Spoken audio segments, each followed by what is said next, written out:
Good afternoon, fellas, and welcome to another video with me, Vince at Motorman Lifestyle. Thank you for joining me. Today we have some awesome information gathered from a close friend of mine who is female, and we're going to talk about what girls do not want in a guy. So, without further ado, let's get into it. So, a couple of nights ago, I was talking to a girl who I'm quite good friends with, and she had told me a few weeks before that she had met a guy at the gym, quite liked his personality, the look of him, and they were about to go on a date. Sounds good, right? Wrong. Anyway, I had a chat with her. I said, well, look, it's been 2 weeks. What's happened? Well, I thought you quite liked the guy, or you were keen to see where it went. And she explained a number of things to me which put her off him until the point where she was telling me that she was going to try and fizzle him out. This is before sex, before commitment, before even date 3 or 4. I can't remember, maybe they've been on 2 or 3 kind of semi-dates. But anyway, the first thing that she said, number one, she said he was too available. Say what? Let that sink in. She said he was too available. She said that whenever she texted him, he replied. Whenever she asked him what he was up to, he was never doing anything. He seemed to always be in the gym or not working or around. Now, I'm not sure that's a surprise to anyone, but I think what's important to do is to fill your life with, not just to pretend that you're busy, but you have a job that you're passionate or working hard at. You have friends and family, you have social events, you have hobbies, you have trips away. You're constantly busy because you're constantly challenging yourself, you're constantly looking for new adventures, new things to do. You've got close family and friends who you see a lot of. And essentially what that does is that creates a real good mystique about your character because you're not always around. Now, you have to be available at some point, otherwise you're never going to get a date with anyone. But what I mean is, if a girl says, tomorrow, are you free tomorrow lunch? You're like, well, you might be able to squeeze it in, but you might say, look, I'm sorry, I'm working, but I can do Wednesday evening, for example. That's the type of thing that's really useful. You might be trying to organise a date with a girl and say, look, I'm really busy this week, but I'm available Friday night or Sunday morning, which works better for you. So that was the first thing she said. She said he was too available. So, on to point number 2. She said that he was 32-year-old and still at university. She said, and perhaps this is not every girl, but she said that was a bit of a turn-off for her. The fact that he was, early 30s and he wasn't working made her think a little bit about, what was he going to be like as a boyfriend, as a future prospect, as a provider. And this girl's 25, so she's in her peak 20s. So she's not exactly like a 32-year-old girl who's looking for kids and marriage as soon as possible. But she still was thinking, actually, I'm not really sure, it's a bit weird, he's not going to work. Now, for anyone out there who's done university at a later age, I'm not criticising that. I actually have a good friend of mine, he's 35 and he's back at uni, but he is literally at uni all day, studying, working, and he has a part-time job as well, which he's smashing. The guy is literally on the go for like 12, 14 hours a day, just grafting between uni and work. But what she was saying is this guy's at uni at 32, but he's actually not got a job, and she's not sure what he does or where his money comes from.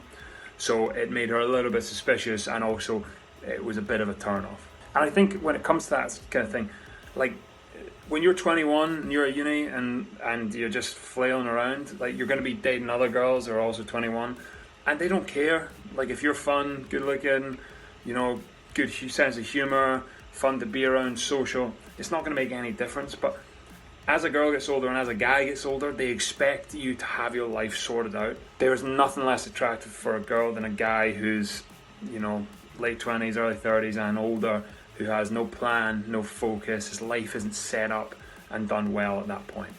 So anyway, that's point number 2. Moving on to point number 3. Point number 3. She said that he was overly judgmental and overly opinionated at a very early stage. Now this is interesting for me because I have reasonably strong opinions, I'm quite disagreeable, but the way she described it was quite insightful.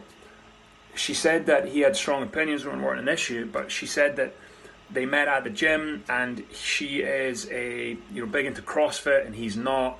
And he said within the first date, he criticised her for doing CrossFit, said CrossFit wasn't very good. He said he didn't believe in it. And that might be his opinion and that's fine. But one, I bet that she did not ask him to comment. And two, like, that's her life. Like, she loves CrossFit, she loves doing it. And for some guy after one day just to be like, you're doing the wrong thing, I don't like it, it's bad, it's really dumb. Because that's not like a playful, like tease, that's not like a, an enjoyable kind of, debate of different opinions. That's like, you're taking something that's her passion and you're just slandering it very, very quickly. I think that was a huge mistake by him, and she really did not like that. A girl might say to you something like, oh my God, I've just been working so long today for like 10 hours without a break. And you might, for a little playful joke, smile on the face, say something like, no you weren't, I bet you had about 15 coffee breaks. Now that's a playful little bit of disagreement, you're smiling, she knows it's a joke, she'll probably hit you on the arm and be like, oh no way, shush, stop it. That's nice, that's good interaction. But on a first date, you should not be given crazy strict opinions about things that other people are passionate about. A rule of thumb, everyone, is avoid politics, religion, finance on the first couple of days, whatever you do. It should be fun, it should be enjoyable, it should be creative and exciting. It should not be deep and dark and opinionated and polarizing, all right? So that's number 3. And then the final point, number 4. She said this in quite a vague manner. She said it didn't feel like it was going anywhere, but essentially I managed to fill in the blanks with a couple of questions for her. And I said, what did you end up doing together? So right, they met in the gym, so they had a chat in the gym, he asked for a number, good, that's fine. He says, let's go for a coffee, good again. I'm actually, very for coffee on the first date. In the daytime, a bit relaxed, not for too long. But then the second date was a coffee. And then the third date was they met at the gym and did a workout together. Now, if that's what your thing is, that's what your thing. But for me, you might meet a girl in the gym, that's fine. But you want to keep I think you should keep your hobbies and your lifestyle at the start quite separate. I also think that 2 coffee dates in a row, plus being at the gym, they're like daytime events that you do regular. They're not different, exciting. They don't escalate at all. So for me, what he's done is he's not had a real firm plan of where he's taking us. So he's saying, come and work out with me. That's, that might be fine, but that's something you maybe do with a girlfriend long term, or you do with a friend. I wouldn't work out with a girl I've only just met. It's a bit awkward. It's a bit too familiar. It's not really datey. It's not romantic or sexy in a lot of ways. So I think the meeting at the gym's cool. The coffee date first is cool. But then the second date should be like, let's go for some drinks, let's go get some food, let's go and do something creative. And what I think that he lacked there was like a clear escalation to make sure it is romantic and you're not stuck in the friend zone. That's like the express lane to the friend zone. So when she said at the end, I'm not interested really with this guy, all those points that I mentioned already, but then she's also thinking, actually, I would really like to be friends with him, she said to me. Oh no, the friend zone. What the hell's the friend zone?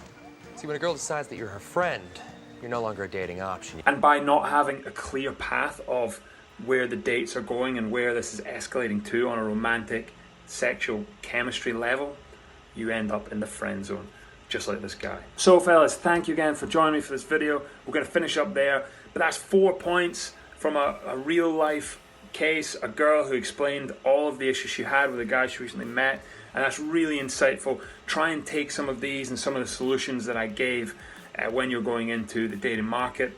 And if you enjoy the content, please comment, like, and subscribe. See you next time.